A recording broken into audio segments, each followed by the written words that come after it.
कहते हैं संस्कृति जो होती है वो शायद किसी की मोहताज नहीं होती, और मोहताज इसलिए नहीं होती क्योंकि एक देश और दूसरे देश की संस्कृति के रूप में या रंग में ढलने के प्रयास करते हैं। और साथ में ये भी कहा जाता है, और हम कई सालों से सुनते हुए आ रहे हैं, कि भारत और रशिया की जो दोस्ती है वो कई सालों से, जब से हमने जन्म भी नहीं लिया था तब से वो दोस्ती चली आ रही है, और वो आज तक एक दूसरे से निभाते भी आ रहे हैं। और इसी कड़ी के अंदर में आज हमारे साथ में है श्वेता सिंह, जो रशिया में रह के भारत की संस्कृति को आगे बढ़ाने का एक अवसर प्रदान कर रही है, और रशिया के जो बच्चे हैं उन्हें हिंदी सिखाने का प्रयास कर रही है और भारत की संस्कृति से एक तरह से रूबरू करवा रही है। तो हम श्वेता सिंह जी से बात करेंगे। श्वेता जी, आपका स्वागत है न्यूज वॉच भारत के अंदर में।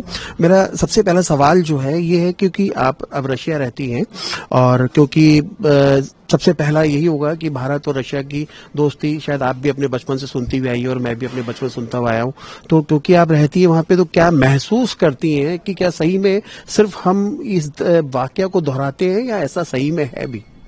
नहीं, बिल्कुल है। रशिया, भारत जैसे रशिया को अपना बहुत परम मित्र मानता है। रशियंस भी भारत को अपना दोस्त मानते हैं, एक भरोसेमंद दोस्त मानते हैं। ये चीज कम्युनिस्ट टाइम में तो बहुत ज्यादा स्ट्रांग थी, लेकिन कम्युनिज्म हटने के बाद, डेमोक्रेसी के बाद भी अभी भी भारत को लेके सॉफ्ट कॉर्नर है उनके पास। अच्छा, कहते हैं क्योंकि इस बीच में जब रूस और यूक्रेन का जब युद्ध स्टार्ट हुआ तो कई ऐसी परिस्थितियां पैदा हुई, रूस पे कई देशों ने प्रतिबंध भी लगाया। क्योंकि आप वहां रहती हैं, तो क्या लगता है उस प्रतिबंधों का कितना असर है रूस के ऊपर में?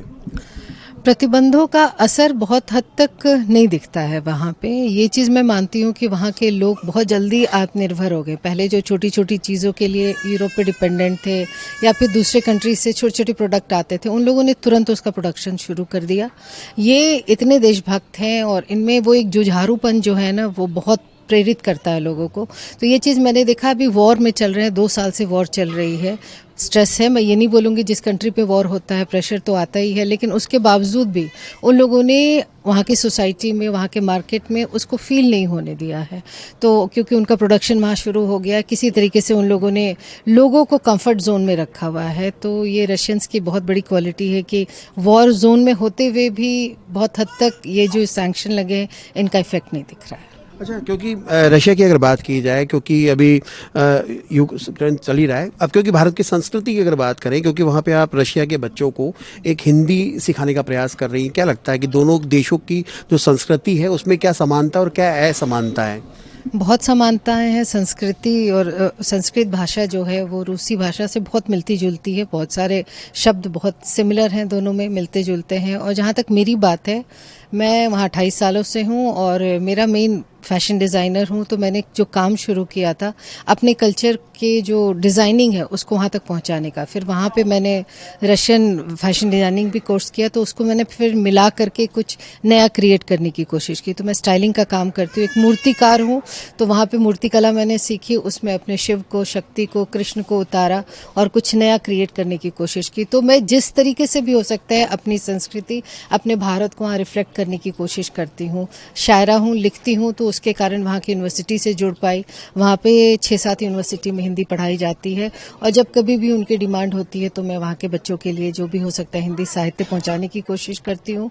साथ में मेरा वॉइस ऑफ मॉस्को से एक चैनल है नाम से, जिसके अंतर्गत रेडियो प्रोग्राम होता है जहाँ हिंदी गाने, हिंदी से जुड़ी हुई बातें, फिर उसमें फरमाइशी गाने भी हैं, बहुत सारा कुछ होता है। तो वो भी एक तरीके से सेवा है, साहित्य की सेवा हो, संस्कृति की सेवा हो। तो मैं अपनी तरफ से जितना हो सकता है अपने आप को रिप्रेजेंट, अपने देश को रिप्रेजेंट करने की कोशिश करती हूँ। अच्छा, क्योंकि भारत के प्रधानमंत्री इस बीच में 2-3 बार जा भी चुके हैं रशिया, और क्योंकि जैसा कि हर बार मेरे हर सवाल में यह है कि भारत और रूस की दोस्ती जो है वो कई सालों से लगातार चलती हुई आ रही है, लेकिन क्योंकि अब आज की परिस्थितियों को देखा जाए तो ये भी कहा गया कि यूक्रेन के जो ज़ेलेंस्की है वहाँ प्रधानमंत्री गए और रूस भी जाके आए, तो क्या लगता है कि नरेंद्र मोदी के हस्तक्षेप से क्या दोनों देशों के बीच में कहीं न कहीं युद्ध रोकने के प्रयास हो सकते हैं या होंगे?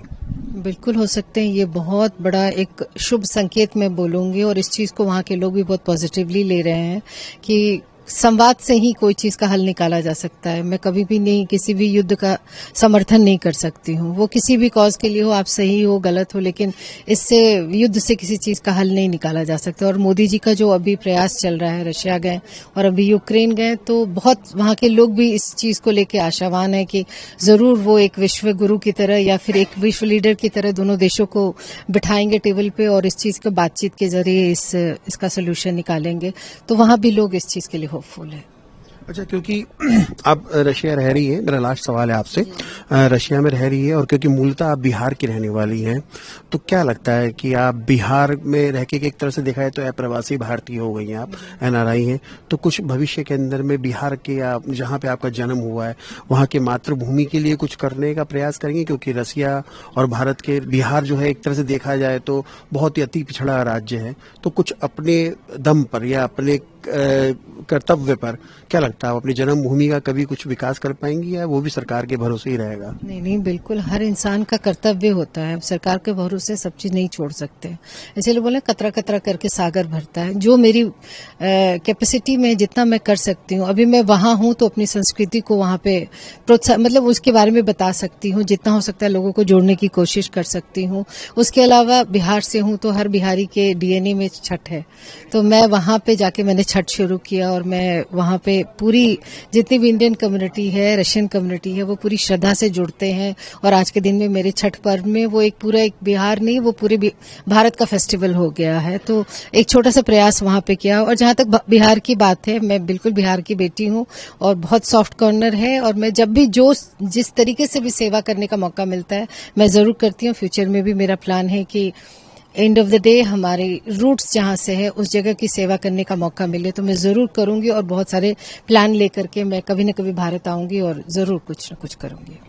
तो ये थी श्वेता सिंह, और क्योंकि लगातार ये भारत और रूस के बीच में एक उस सेतु का काम कर रही है जो उन दोनों देशों की संस्कृति को कायम रखे, क्योंकि हम बचपन से सुनते हुए आए हैं रूस और भारत की दोस्ती बहुत अटूट है और हमारे देश के प्रधानमंत्री लगातार कई बार दौरा भी कर चुके हैं। साथ में श्वेता सिंह ने कहा कि यूक्रेन युद्ध के बाद में रूस अपने पांवों पे दोबारा खड़ा हो चुका है। अब ये वक्त ही बताएगा कि दोनों देशों के बीच में लड़ाई कब रुकती है, लेकिन फिलहाल आज कैमरामैन घनश्याम तिवारी के साथ Manoj Sharma, AMB network, Jaipur. Cameraman Ghanshyam Mishra के साथ में मनोज शर्मा, न्यूज वॉच भारत के लिए, जयपुर।